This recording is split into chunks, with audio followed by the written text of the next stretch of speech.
Hey everyone, and welcome back to my channel. I've been MIA a little bit, but I am back today comparing two Scotia cards. I've had a few people ask me about the different Scotia cards, the terms and conditions, comparing one versus the other. So I'm going to currently go over pros and cons of each of them, current promotions, earning rates as well. So if you're deciding between the two of them, maybe you can find one that's a better fit, unless you're a churner, in which case the answer is usually both. So we're going to be going over what the current promotions are, and I'll kind of just give you my opinion with the cards as well. I have held both of them actually. So I hope you enjoy this video. I've been MIA for a little bit, but now I'm back in action. So thank you for all the comments that I've had recently and all the new subscribers as well. I do have a new filming setup, so hopefully this works out okay. We shall see. So as we can see written here, we have Scotia Passport versus Scotia AMEX. So I'm going to start off with the Passport, which is actually a Visa card. Okay. So with the Passport, the current annual fee is $139. And there is no first year free option. They had that promotion a few months ago. They got rid of it. So you are paying the full fee, but it is free if you have the ultimate package. Then you'll get the annual fee of one credit card waived. So depending if you bank with Scotia or if you have a checking account with them, you're able to get that for free. Now, when you apply for the card, there is a minimum of $5,000. That's the smallest denomination that the card can be, credit. And what I like about Scotia is they ask how much credit do you want. At least they ask for this card. I'm not sure about the Amex, so we'll get into that in a second. So your smallest credit limit is $5,000. You can ask for more in the case that you want to. In order to be eligible for this card, you need to have an income of either one of these three: a $60,000 annual income, or a $100,000 household income, or $250,000 assets under management. So any one of those three. Now, I have been asked by Scotia before for me to provide proof of my income. So that's something to take note of. They may ask you for a payslip or any type of proof of the money that you're getting.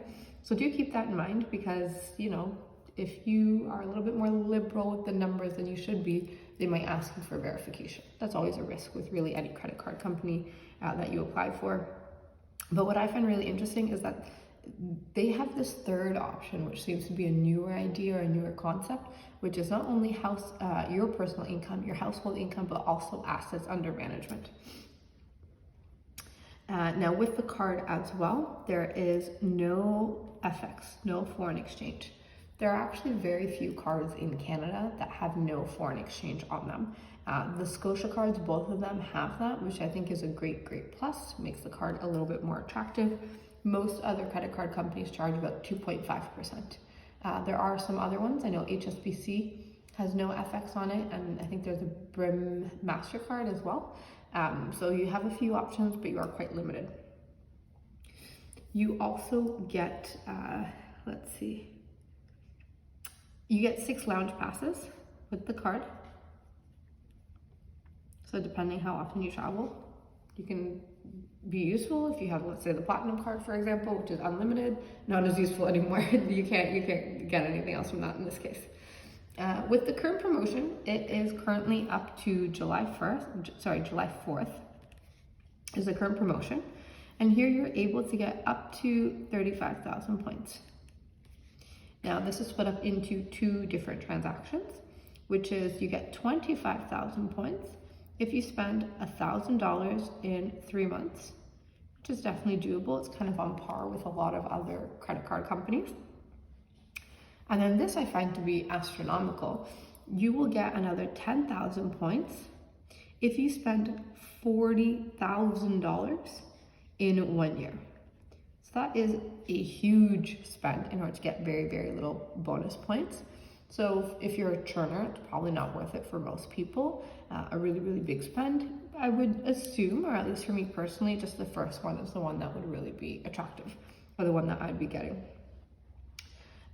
You get the 6 lounge passes. Oh, and then in terms of earning rates, you get 2 times on grocery dining,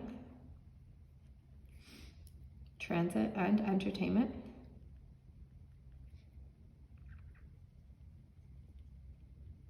and then everything else is one times. So it's okay. Knowing that there are other cards out there, this is an okay earning rate, nothing to get crazy about. And then you also have the current promotion. If you use GCR, which is Great Canadian Rebates, you do get $125 credit if you click into the Scotia Passport and you apply via Great Canadian Rebates, which is an affiliate website. So I use it all the time. It's quite popular in the Churning community. Really great way to have additional cash rewarded to you. So that more or less covers the cost of the annual fee.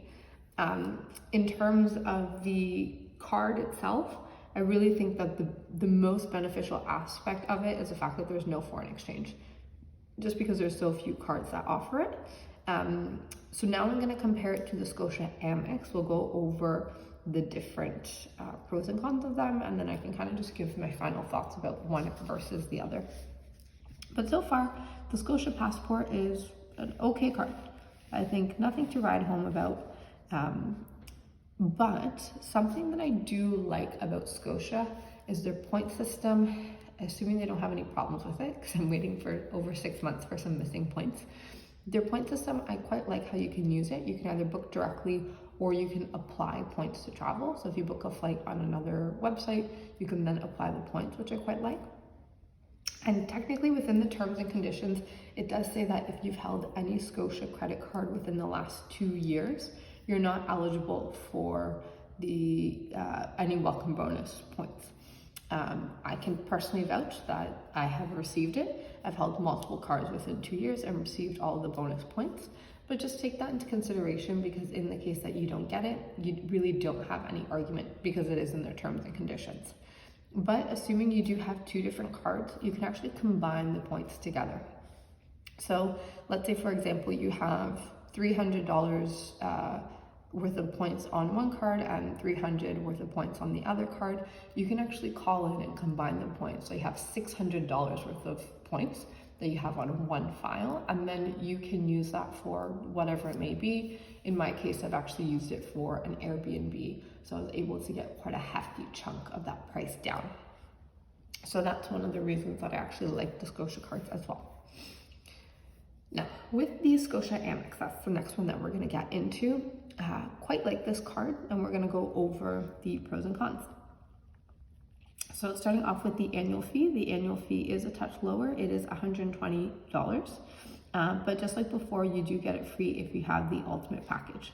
So it's only with one card that you're going to get it free. So if you have both, you won't be able to get 2 times the annual fee waived. Unfortunately not. Now, this is something that I'm not sure of. So because the Scotia AMEX is like Scotiabank and Amex combined, and I haven't applied for the Amex recently, I don't know if they ask you how much credit you want. $5,000 is the minimum, but I don't know if they're going to ask you how much do you want, or if they'll do their own calculations and then just provide to you a number based off of your risk, your profile, your income, things like that. I guess I shouldn't say income. And the reason why is that Amex actually does not look at your income and your household income when you apply for the card. So while I was doing my research and looking online, you see on the Scotia Passport, it'll say all of these 3 aspects of it, of your income, household income, or assets under management, nowhere to be found when we looked at the Amex card. So that is something to take note. Amex got rid of that a few years ago, where they no longer look at your income when they decide whether or not to approve you for them. Just like before, there is no FX on the card, so quite beneficial in this case. You do not get the lounge passes, which is something to note. So depending on the other cards that you currently have on your roster, if you, let's say, for example, have multiple other cards that have lounge passes, like let's say the Platinum, which is unlimited, or if you have the Aeroplan Reserve, which in this case is for the Maple Leaf Lounge, maybe you don't need the passes, but you are actually eligible for the Amex offers. Amex has come out with some really great offers that I've been able to take advantage of. Sometimes you'll get ones that are really good, but that don't help you at all. So for example, one came out where it's $250 off of $500 spent with United Airlines. I've had a few $20 off of Lululemon.